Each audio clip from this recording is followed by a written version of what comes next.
It's safe to say that everybody knows somebody living with dementia. It may be a neighbor down the street, or a celebrity, a former colleague, or even your loved one. We all understand what dementia is, but it doesn't come with a step-by-step guide. Communication can be especially difficult for caregivers. In order to help you, the memory care team at Cross Keys Village is fully equipped with educational resources and tools to help you build your very own communication toolbox. Empathy can be described as seeing with the eyes of another person, hearing with the ears of another person, and feeling with the heart of another person. As a caregiver, we have to use our gift of empathy to understand that what the person is feeling is very real to them, even if we don't understand it.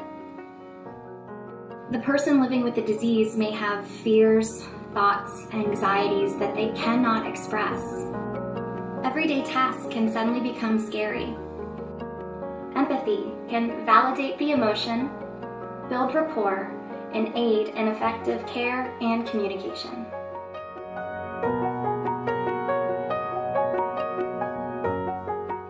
You and I live in a world that's yes or no, true or false. However, dementia is not like that. It doesn't have a boundary line. It colors outside the lines, and it can be messy. Imagine your loved one believes something that isn't so. You know it isn't true, but they won't listen.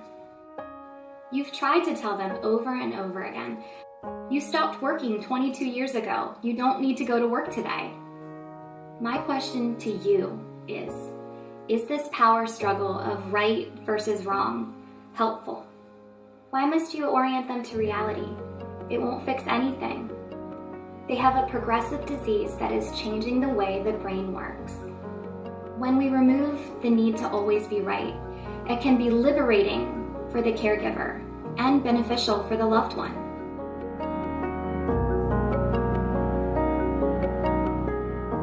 One amazing part of the disease is that although memories fade, emotions do not.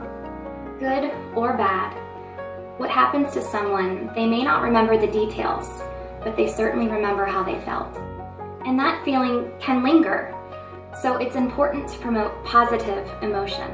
For example, your loved one tells the same story over and over again. If you remind them that you've already heard that story, or ask them to stop telling it, think about what you're actually doing. Although it may be a moment of relief for you, it can be hurtful or embarrassing to your loved one. Plus, you've just taken away a moment for them to have joy and a connection with you. So promote the positive emotion and encourage them to share. Someday, you'll wish you could hear that story again.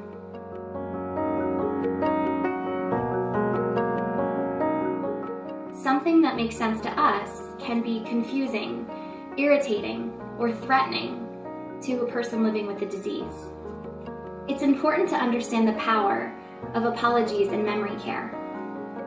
By stating those two little words, I'm sorry, you are validating an emotion, building trust and rapport, and de-escalating a tense situation.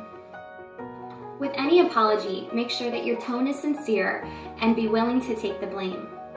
Again, give up the need to always be right and focus on the bigger picture, which is how your loved one feels.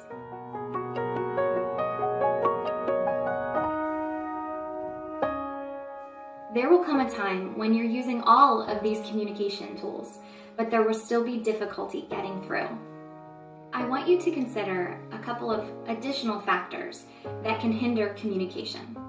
Have you spoken in short, concrete sentences? Saying too much information can be a lot to process for someone with cognitive impairment. Also, allow your loved one wait time to process all the information you've just told them. Wait time is the time you must wait to receive a response after asking a question. For someone with cognitive impairment, this will be longer than for you and me. Lastly, have you reduced environmental distractions, turned off the television, or shut the blinds if the sun is too bright. Small changes like these can make a big difference in keeping your loved one focused and engaged during conversation. So here you are. Cross Keys Village has many more tools available, but this is a good starter kit. You're doing an amazing job, and we hope that our tips are helpful for you and your loved one.